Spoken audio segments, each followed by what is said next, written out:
My name is Vivian Savia, and I have a finance background. I first studied accounting. I'm actually a chartered accountant, and I've been working in the development sector for the past couple of years.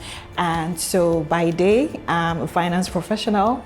However, a couple of years ago, actually 2015, December, I got the idea to start this business, Nature's Bar Company, where we make natural skincare products. I also have a master's in international business management from Middlesex University in London. I love to travel, I love good food, I love a great cocktail, and I always love to read a good book. So that's me in a nutshell. Welcome to today's episode of Tales of Triumph, here on Screen Sage TV. Tales of Triumph is a program designed to x-ray a course of action undertaken by individuals that have resulted in continuous progress for them. A legitimate, effective, and adaptable course that anyone who desires success can follow on their journey to greatness. We do hope you will be informed, motivated, and encouraged by the story of our guest today, as our utmost desire is to see you succeed in your chosen career. How did I get into the whole natural skincare business? Very interesting question. I really didn't believe that I could have a business, but I had a mindset shift sometime in 2015 when I listened to Miles Monroe. After listening to him talking about time and how you could maximize and do so much more in life with the life God has given you, my mind literally opened. And then, when your mind opens, opportunities come your way. And I was in Dubai on a holiday, and we went into the Boots store. My friend was getting her toiletries, and I came across this really beautiful bar of soap. It was wrapped well, with a ladybird on it. And first thing you do is you take it to your nose and it smelled so good. And I bought two. However, that time I wasn't using bar soaps, but I was so interested in this soap. I bought two, I went home, I told my family members in the apartment, I was like, I'm going to start a franchise. I'm going to write to this company and I'm going to tell them, can I sell your products in Nigeria and all that. That's as far as my mind could go. And yes, I had to Google the company because it was a Spanish company. I Googled them to get their email and stuff like that. But I realized that Google kept throwing out options showing me that you could make soap. And I quickly sent the email and went back to Google and then YouTube, and I was seeing people making soap. It was a shock for me because I thought the bars of soap that you could make were, those green bars that you see growing up in boarding school that boarders used to wash their clothes. I had no idea that you could make beautiful natural bars that people could use, and not just cleanse their skin, get relief for some of the skincare issues that we face. So that was how I came about this. That very night, seriously, I got the name of the business. I said it was going to be a natural bar where you can walk in and get, all sorts of natural options, skincare and all. And that was the beginning of this journey. I came back to Nigeria, I registered the company, I started practicing before I eventually went back to London to train. So that's actually how this started. First, with a mindset shift, and then the opportunity came and I grabbed it. Do I have a formal education in producing natural skincare? Oh yes. When I came back to Nigeria, I started practicing through YouTube videos. I would see recipes online and I'll practice. But sometime in, I think April, June, I was scheduled to travel to the UK. And so I found this amazing school in the Cotswolds in this really beautiful village in England. But the brand is actually a #1 natural soap brand in the UK. Their soaps are sold in Tesco, Waitrose, Sainsbury's, just name Morrison's, all the top supermarkets in the UK. So I found out that they actually teach. So I went to their office in the Cotswold, and I had a full day hands-on training with a really amazing tutor. And that was how I was able to get my actual training in skincare formulation. That was for soaps. Later on, the next year, I went to Formula Botanica in London as well, and that was where I was trained for scrubs, oils, and butters. So I have actual certificates for skincare formulation. product formulation. How long have I been in this business? Well, in terms of the idea, it was December 2015. But in 2016, I actually started practicing, I got trained. So it's been since 2016 till date. What does skincare communicate to me as a person? For me, it is you being conscious of the fact that your body is a temple of God. And it's your responsibility to take care of your body. You know, I see people who are conscious of what they put into their skin, eating well, exercising, you know, taking care of your skin. I see it as people who are aware of the responsibility that they have to take care of the temple. You know, your skin is your largest organ, and most of what you put on your skin is absorbed into your bloodstream. So skincare talks about a responsibility and awareness of the value of the temple of God. That's what it represents for me. What my typical day looks like as a business owner and someone in the skincare industry, I would wake up in the morning, usually before 4:45, and from that time till about 6, I spend it in prayer. And after that, I would study, read my Bible, listen, you know, write down the ideas that come up, my to-do list for the day. Typically by 9, I start working. So usually because I work a lot with my mind and my laptop, you would see me most of the day on my laptop. If I have a reason to come into the store, I would do that. If not, I will be in constant communication with my team, checking out our social media pages, reaching out to customers who reach out to me on our numbers, planning, documenting, shopping online.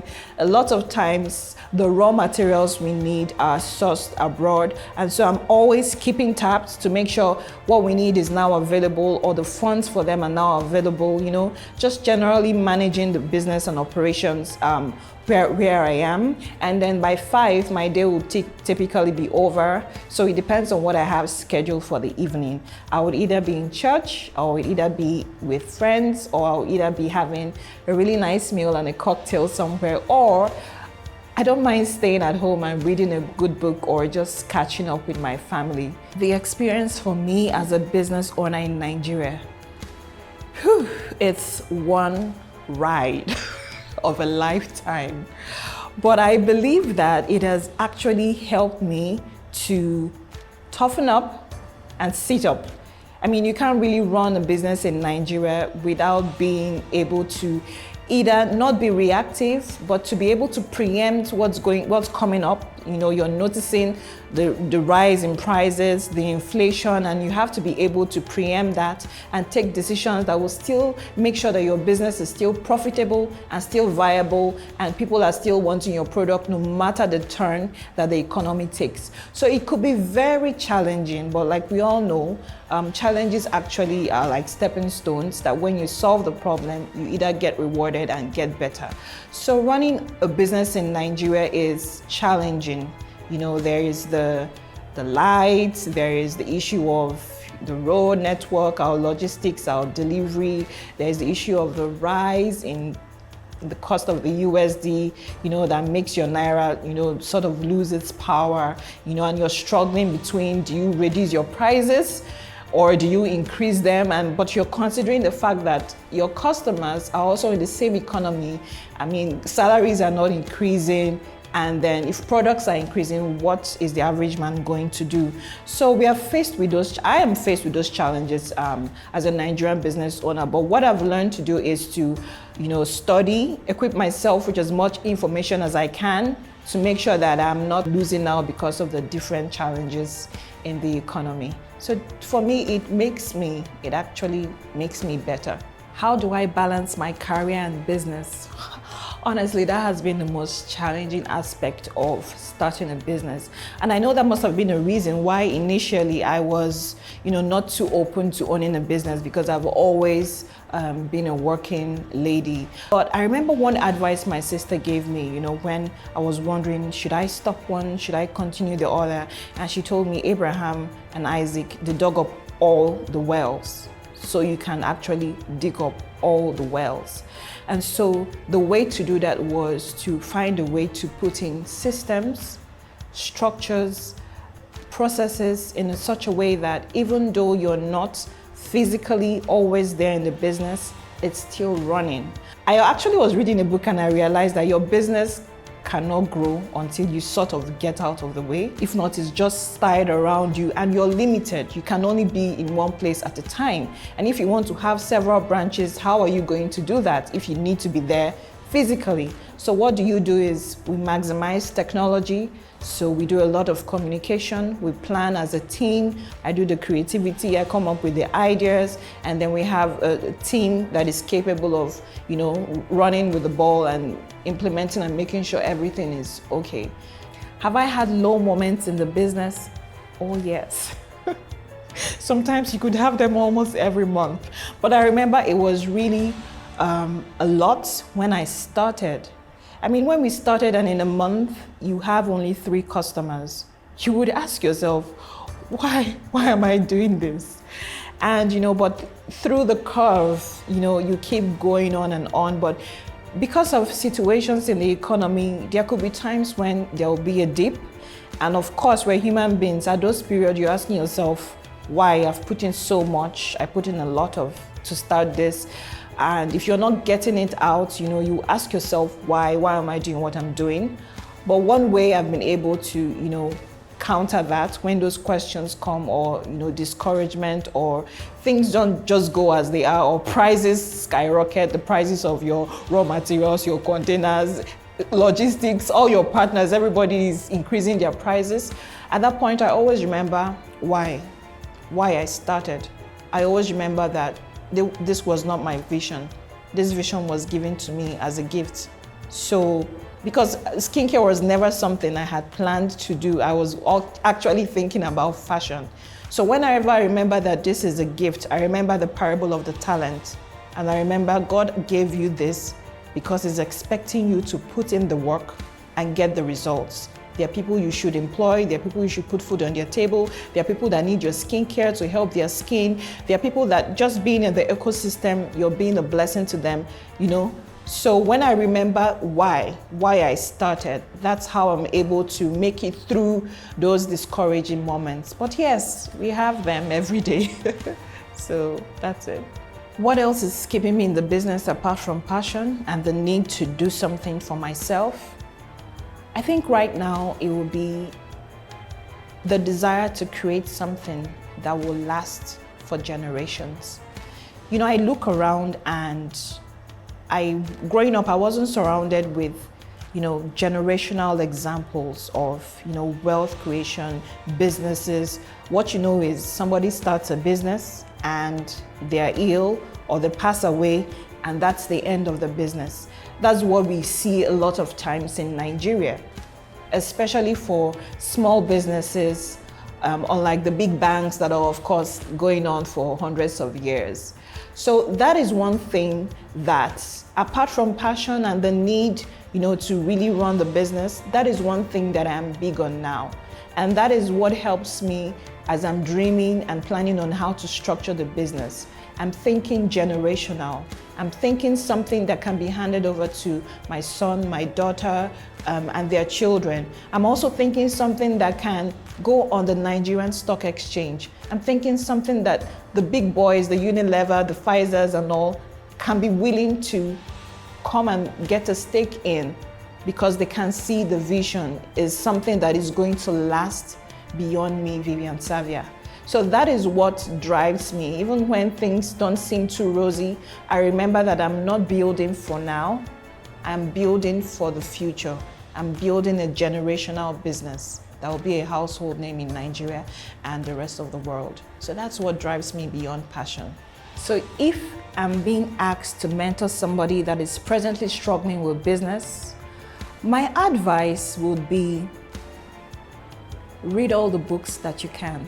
Listen to all the videos that are out there by great speakers, great authors, great businessmen who have already gone through the journey that you're struggling through.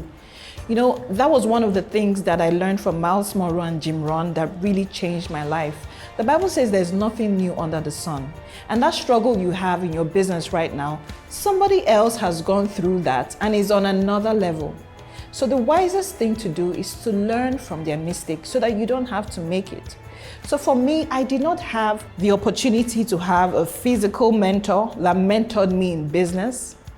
Even though I had studied international business management, in a top school in the UK, I still was clueless when it comes to business.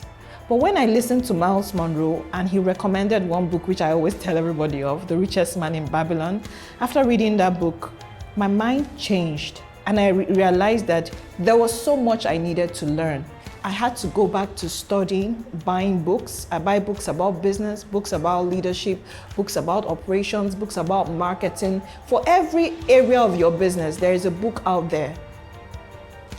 Buy them, buy the one that you can afford. Just start with that. Listen to the videos you can listen to. And one other secret, practice what you read. Even the Bible said, you will be blessed when you do. So a lot of times, we all know what we need to do. For some people, it's just to pick up a book, read, and practice what you read in that book. So that's the advice I give to people, because really, we don't have that luxury of getting our mentors to sit down with us through each step of the business and tell us what to do. Do I hope to retire from this business? Because the business, like I said earlier, is a gift. My goal is to till this ground as far as God permits me and grow the business as large as He allows me. And even though I can't be fully involved in the operation of the business, I believe it's something that I can hand over to, some CEO, some board members, to run this business. So even though in the future I may not fully be here, I believe this dream is not going to die. So I really don't see myself, without, this in the picture. It's going to be a part of my story. It's actually a part of my story. Have I received any recognition or awards regarding this business? What I believe will be a recognition is in 2017, we were among the 1,000 businesses that were selected by the Tony Elumelu Foundation to get a $5,000 grant. That for me was a recognition, because I believe that people that were sitting somewhere else in Nigeria or wherever they took the decision were able to believe in the story, believe in our business plan, and invest for free. $5,000 were just given up to us upfront. So for me, that is like a recognition of, the validity of the dream that we have. What does fame mean to me? Okay, fame for me would be a platform. I see any opportunity I get to be a platform to tell people that God is able. So every opportunity I get, every platform I get is an opportunity for me to bring God glory and to give Him glory. So that's what fame is for me. Have I had any regrets so far? I think the only regret I've had is not starting my journey of becoming early. This doesn't just speak to, starting the business, because I actually had, like I said earlier, a mindset shift that started me on this journey to becoming more of who God wants me to be. So if I had any regrets at all, it would be, I wish I started early. I wish I started becoming early. But what I've done with that regret is to make sure that every day, every minute, I spend it becoming more and more like Christ in one way or the other. And every opportunity I get, I give advice to people. Sometimes it's unsolicited, I know, but I would like everybody to join me on this journey to start becoming the best version of yourself. Because like one of my mentors, Jim Rohn, said, when you change, everything around you changes. So if you just keep living life on, the same excuses day after day, you'll get the same results day after day. But the minute you start becoming, you can even make up for all the years that you've lost. The Bible even promises that the Lord will restore all the years that were taken from you. So if I had any regrets, is that I wish I started early. Why should you choose nature's vow? Well, in the world we're in, a lot of people are interested in transforming their skin, even though it might be damaging in the short and most times in the long run. Why you should choose Nature's Bar and our products is because with us, your skin is safe, and not only is it safe, you get the results that you're looking for. Our products are safe, but yet very effective. So when you use our products in the short run and also in the long run, you would notice the transformation in your skin. You will begin to love your skin. You will begin to even feel more confident in the body and the skin that God gave you without any negative or damaging side effects. Also, it's handmade. It's made in Nigeria here. I mean, we're big on patronizing ourselves right now, right? Because that's one of the ways that the economy will grow. So our products are handmade from start to finish. We package it minimally, and you can be sure that the ingredients that are used to make your products are safe for your skin. Are our materials and raw ingredients sourced from Nigeria? Yes, over 80% of them are sourced from Nigeria. But those items, for example, essential oils that are not grown and produced in Nigeria in bulk, we have to import them. So one of the core ingredients that we import are our essential oils. We also import some of our clays, some of our spices, some of our powders. Basically anything we use that is not grown here in Nigeria, we import it. But the rest of the oils and all that is grown in Nigeria, we patronize sellers from Minna, Kwara, Lagos, from all over Nigeria. We source our raw materials from other small businesses like us. If you want to start a business like this, my advice for you would be to first make sure you're getting the inspiration. Like I said earlier in my story, when my mind opened to the reality that yes, I could run a business, my first inclination was actually fashion. I had actually learned how to make. I'm great in sketching. I had actually gotten a school that I was supposed to go to in Spain.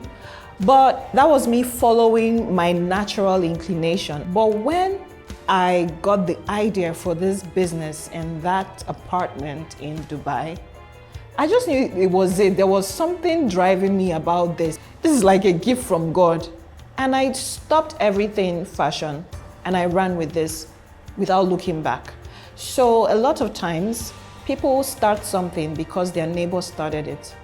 And when the journey gets tough, because you don't have the same vision, you would stop. So if you want to start a business like this, I would tell you to make sure that this is like a divine instruction or some guidance that is making you know that this is the path you want to run with for hundreds and hundreds of years to come. My next big advice is write a business plan.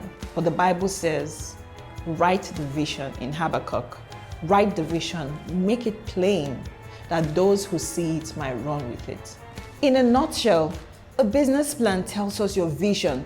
It tells us the people you need to reach, your target market. It tells us your marketing strategy. How are you going to reach them? Through print media, radio, social media. It tells us how you're going to scale, how you plan to expand. It puts your thoughts to paper. And when there are times when there's a challenge, you go back to that. It reminds you of why you started, who your target market is, your pricing, the strategy, everything. So it's one thing that a lot of us don't do. And I would really like to advise you, there's so many templates out there for free. You just need to download the templates and adapt it to suit your vision. So that's the second advice I will give you. The third one would be consistent. Why? We're in a fallen world, and so challenges are given. They're a must. Whether you're a Christian, whether you're not, you must face challenges. But what differentiates you from the other person is you being consistent, consistently offering what you promise to offer, consistently getting better, consistently learning, consistently practicing what you're learning. Just that virtue of consistency, it separates you from the pack, and it will ensure that in the long run, you'll be able to see the fruit of all your labor and to partake in it. So you would like to know what Nature's Bar offers its clients. First of all, we offer you a range of natural skincare. And when we say natural, we mean natural. Natural in the sense that we don't add any chemicals, we don't add any artificial preservatives, we don't even use fragrance oils, in any of our products. So we offer you a range of natural skincare that can help your skin transform into its best possible state naturally. So you use our soaps and then you get your body cleansed, but then again, they can help you with acne, they can help you with dry skin, they can help you with any psoriasis, eczema, or any skin condition or sensitivities. So that's the added advantage of using our products. And we don't just offer soaps, we offer you facial toners. So this is the Rose facial toner, and this is the other Refresh facial toner, body butter. So our unique selling proposition is that we give you natural skincare, safe for you, safe for the environment, and pocket friendly.